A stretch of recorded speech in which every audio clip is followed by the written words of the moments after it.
नमस्कार दोस्तों नरक चतुर्दशी जिसे हम रूप चौदस भी कहते हैं कब है और जानिए इसका शुभ मुहूर्त क्या है, पूजा विधि क्या है और क्या करें इस दिन।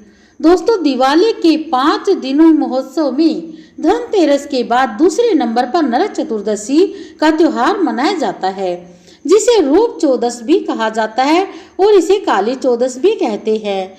नरक चतुर्दशी को मासिक शिवरात्रि भी कहते हैं। तो आइए जान लेते हैं इस दिन के शुभ मुहूर्त के बारे में और इसकी पूजा विधि के बारे में, और इस दिन क्या करें, क्या खास कार्य हमें करना चाहिए। कब है रूप चौदस? पंचांग के अनुसार 3 नवंबर 2021 को प्रातः 9:02 से चतुर्दशी तिथि प्रारंभ होकर 4 नवंबर 2021 प्रातः 6:03 पर समाप्त होगी। पंचांग भेद के कारण तिथि में घटबढ़ हो सकती है। उपरोक्त मान से रूप चौदस या नरक चतुर्दशी 3 तारीख को मनाई जाएगी। दोस्तों जान लेते हैं इसका शुभ मुहूर्त क्या रहेगा। अमृत काल रहेगा 1:55 से 3:22 तक। ब्रह्म मुहूर्त 5:02 से 5:50 तक रहेगा।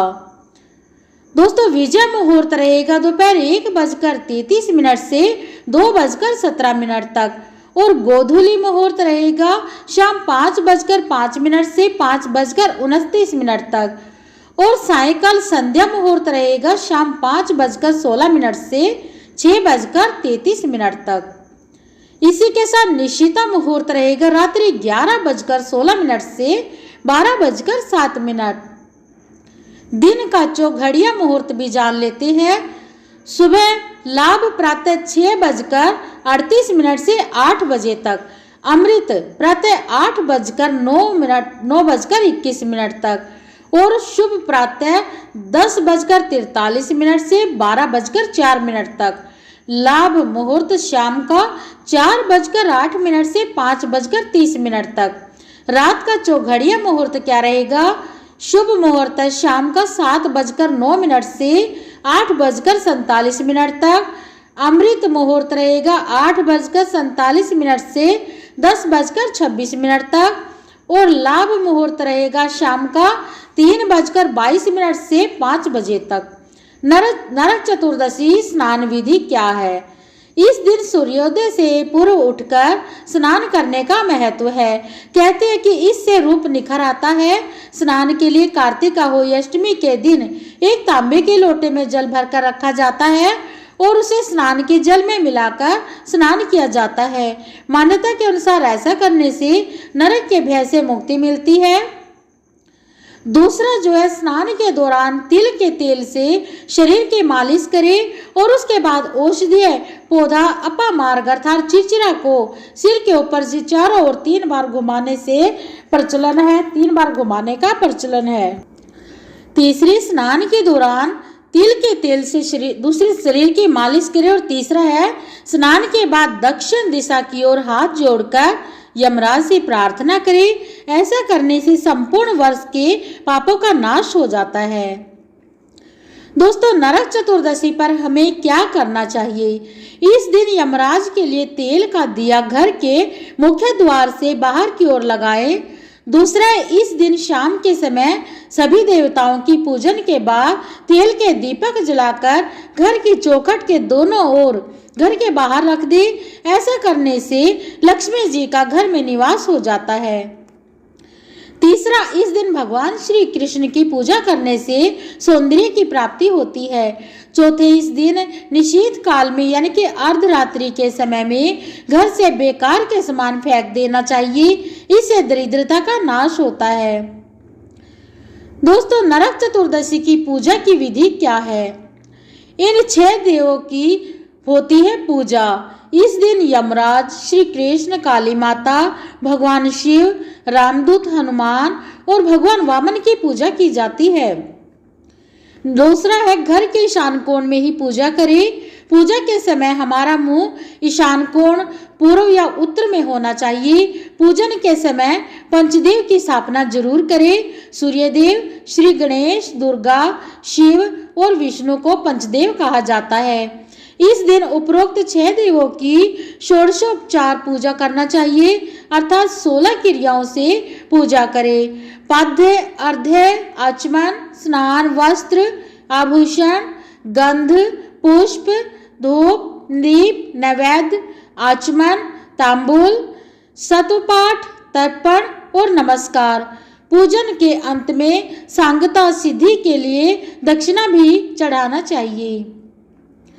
चौथा है, इसके बाद सभी के सामने धूप दीप जलाएं, फिर उनके मस्तक पर हल्दी, कुमकुम, चंदन और चावल लगाएं, फिर उन्हें हार और फूल चढ़ाएं।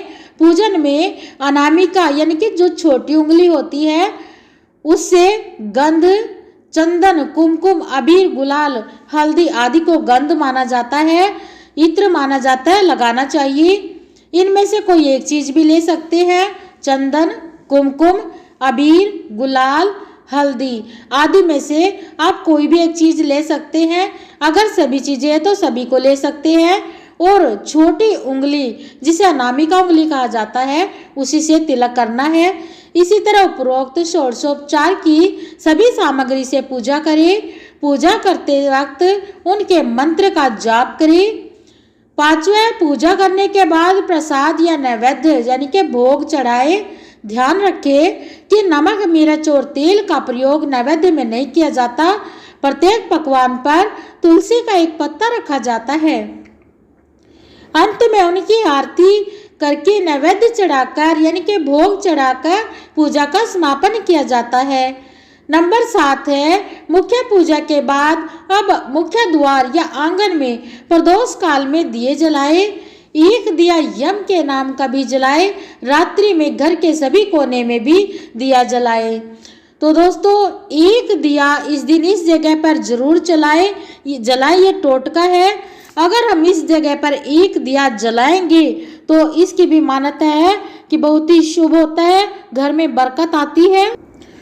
दोस्तों, छोटी दिवाली को रूप चौदस या नरक चतुर्दशी भी कहा जाता है और इस दिन भगवान श्री कृष्ण ने भौमासुर अर्थात नरकासुर का वध किया था और उनकी कैद से 16,000 महिलाओं को मुक्त कराया था।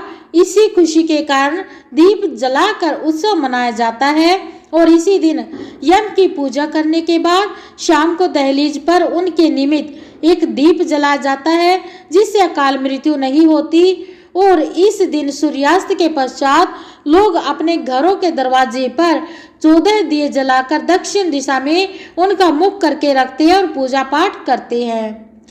दोस्तों, दीपदान जो हमने आपको बताया है, एक दिया जरूर जलाए इस जगह पर जिसे दीपदान कहा जाता है। धनतेरस के दिन यमराज के निमित्त जिस घर में दीपदान किया जाता है वहां अकाल मृत्यु नहीं होती। और धनतेरस की शाम को मुख्य द्वार पर 13 और घर के अंदर भी 13 दिए जलाने होते हैं, लेकिन यम के नाम का दीपक परिवार के सभी सदस्यों के घर आने और खाने पीने के बाद सोते समय जलाया जाता है। इस दीपक को जलाने के लिए पुराने दीपक का प्रयोग किया जाता है जिसमें सरसों का तेल डाला जाता है और यह दीपक घर के बाहर दक्षिण की ओर मुख करके नाली या कूड़े के ढेर के पास रख दिया जाता है। इसके बाद जल चढ़ाकर दीपदान करते हैं और यह मंत्र बोला जाता है, मृत्युना पास हस्तेन कालेन भार्याय सह त्रयोदश्या दीपदाना सूर्यजः प्रीतयामिति।